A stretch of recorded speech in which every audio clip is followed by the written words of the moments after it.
신약성경 마태복음 제9장 27절로부터 34절까지 말씀 함께 보시겠습니다.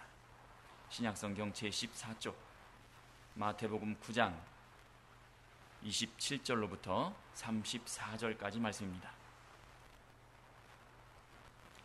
다 찾으신 줄 알고 제가 봉독하겠습니다. 예수께서 거기서 떠나가실새 두 소경이 따라오며 소리질러 가로되 다윗의 자손이여 우리를 불쌍히 여기소서 하더니 예수께서 집에 들어가심에 소경들이 나오거늘 예수께서 이르시되 내가 능히 이 일 할 줄을 믿느냐 대답하되 주여 그러하오이다 하니 이에 예수께서 저희 눈을 만지시며 가라사대 너희 믿음대로 되라 하신대 그 눈들이 밝아진지라. 예수께서 엄히 경계하시되 삼가 아무에게도 알게 하지 말라 하셨으나 저희가 나가서 예수의 소문을 그 온 땅에 전파하니라. 저희가 나갈 때에 귀신 들려 벙어리 된 자를 예수께 데려오니 귀신이 쫓겨나고 벙어리가 말하거늘 무리가 기이 여겨 가로되 이스라엘 가운데서 이런 일을 본 때가 없다 하되 바리새인들은 가로되 저가 귀신의 왕을 빙자하여 귀신을 쫓아낸다 하더라. 아멘. 보는 말씀 마태복음 9장 27절로부터 34절까지 말씀 중심으로 해서 세상을 불쌍히 여기는 믿음이라는 제목으로 말씀 증거하도록 하겠습니다. 세상을 불쌍히 여기는 믿음입니다. 먼저 27절부터 보시면 예수님께서 죽었던 회당장의 딸 야이로의 딸을 살리시고 소생시키시고 거기를 떠나가는데 이번에는 소경된 자들이 두 소경된 자들이 예수님을 따라왔습니다. 그러니까 두 명이 예수님을 따라오면서 소리질러 예수님께 뭔가를 말하는데 말하기를 다윗의 자손이여 우리를 불쌍히 여기소서 이렇게 말합니다. 다윗의 자손이여.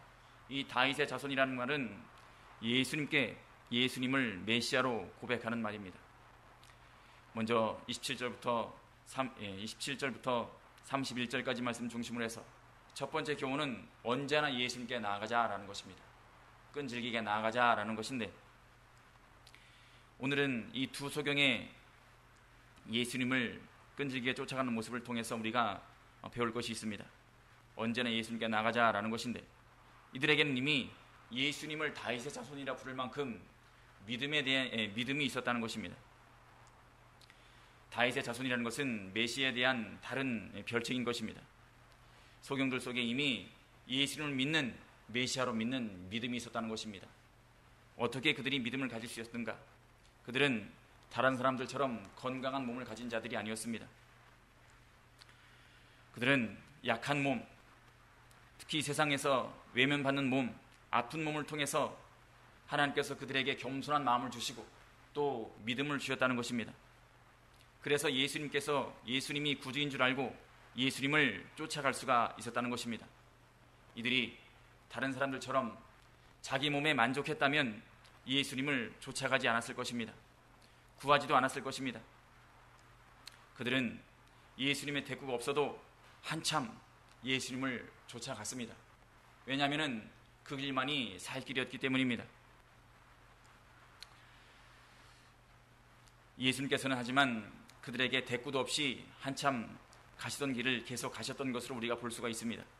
왜냐하면 이렇게 모든 사람들이 예수님을 쫓아왔을 때 바로바로 응답해 주시고 고쳐주시면 예수님을 정치적인 메시아로 오해할 수가 있었기 때문입니다. 예수님의 의도는 그것이 아니었기 때문에 예수님께서는 바로바로 대답하지 않으셨습니다. 우리는 사정이 있어서 예수님을 그렇게 쫓아가지만 그러나 예수님께도 예수님 나름대로의 이유가 있고 하늘에도 사정이 있다는 것입니다. 하지만 우리는 포기하지 말고 예수님을 쫓아가야 됩니다. 예수님은 긍휼이 풍성하신 하나님이시기 때문에 우리는 예수님을 끈질기게 쫓아가다 보면 예수님께서 우리에게 응답하실 때가 있다는 것입니다.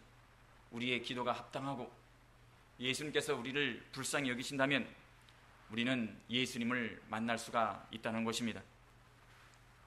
어디로 가든지 우리가 예수님을 쫓아가야 하는데 마태복음 11장 12절 말씀에 천국은 침노하는 자의 곳이라 이렇게 얘기하셨습니다. 그러니까 우리는 이 소경들처럼 항상 천국을 소유하기 위해서 예수님을 쫓아가야 한다는 것입니다. 사모하며 예수님을 끝까지 따라가야 한다는 것입니다. 그리고 이윽고 예수님께서 그들에게 대답하십니다. 너희가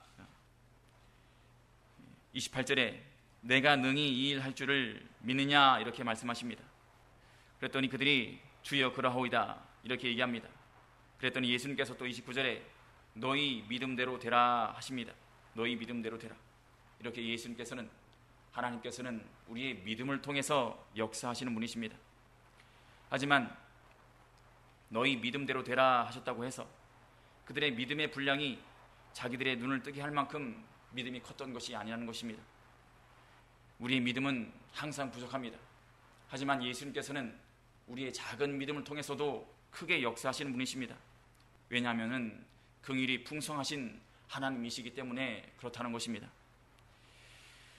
예수님은 병자들을 위해서 이 세상에 오신 것이 아닙니다. 고치시기 위해서 이 세상에 오신 것이 아니지만 죄인들을 구원하기 위해서 오셨지만, 하지만 병자들을 불쌍히 여기시는 분이십니다. 믿음을 통해서 고치시는 분이십니다.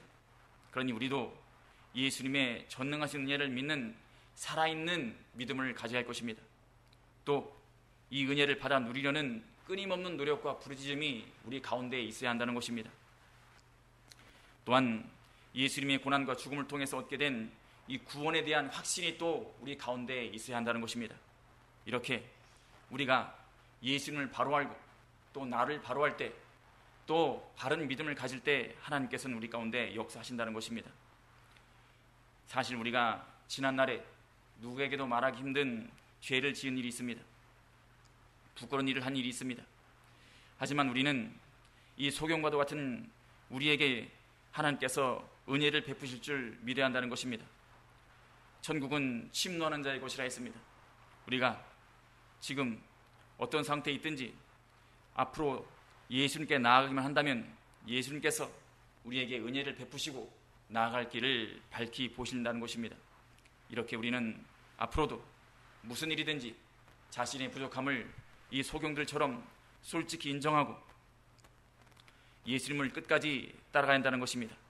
그렇게 은혜의 보좌 앞으로 담대히 나아가서 모든 문제들을 그분께 구하고 해결을 받는 우리가 되어야 할 것입니다.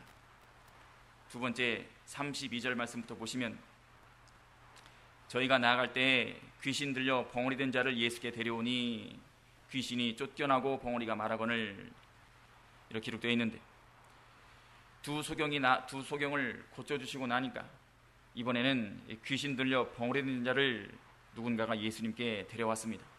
이 32절부터 34절까지 말씀 중심으로 해서 두 번째 교훈은 세상을 불쌍히 여길 줄 알아야 한다라는 것입니다. 세상을 불쌍히 여길 줄 아는 믿음을 갖자라는 것인데, 이 귀신 들려서 벙어리 된 자들을 예수님께서 고쳐주십니다. 예수께 데려오니까 예수님께서 귀신을 쫓아내시고 입을 열어주셔서 말을 하게 하셨습니다. 그런데 우리가 본문을 통해서 알아야 하는 것은 이 모든 병이 귀신 들려서 오는 것이 아니라는 것입니다.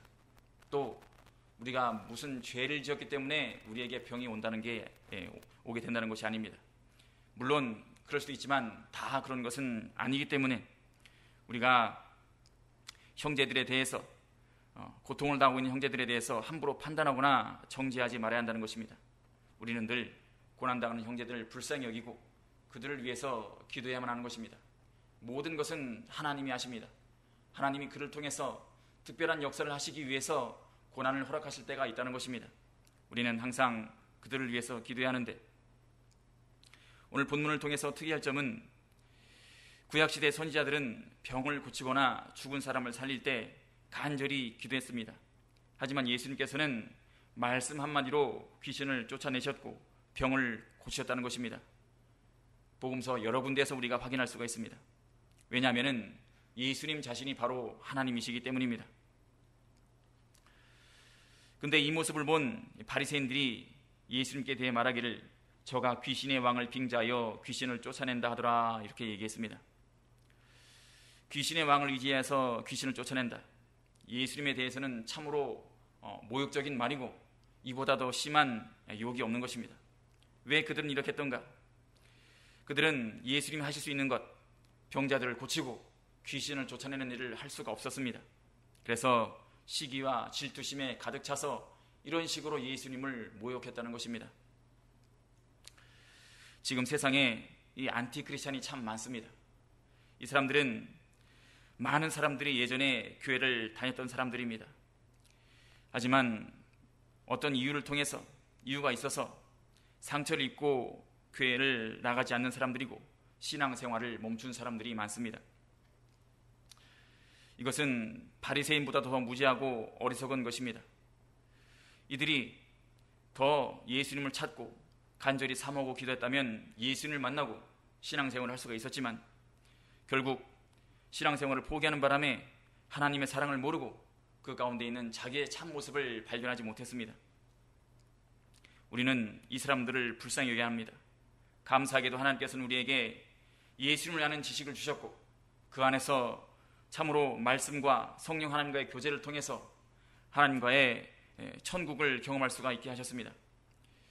그리고 이 세상에서도 우리는 예수님의 인도를 많이 받고 또 천국을 경험하며 살 수가 있습니다.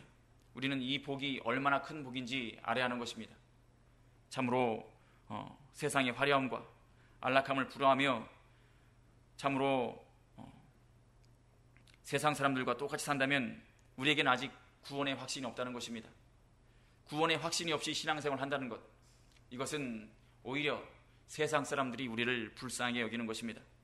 우리는 세상이 우리를 불쌍히 여기기 전에 우리가 세상을 불쌍히 여겨야 한다는 것입니다. 예수님처럼. 그래서 이 아침에 우리는 구원의 확신을 달라고 기도해야 할 것입니다. 또 세상의 안락과 영화를 부러워 말고 오히려 세상을 불쌍히 여기게 해달라고 기도해야 하고 또 무엇보다 전도할 수 있는 힘과 용기를 달라고 기도하시기 바랍니다. 이렇게 이 아침에 세상을 불쌍히 여기시는 예수님을 본받아서 우리도 세상을 불쌍히 여기고 또 기도할 줄 아는 우리가 되게 해달라고 한 마음으로 기도하시겠습니다.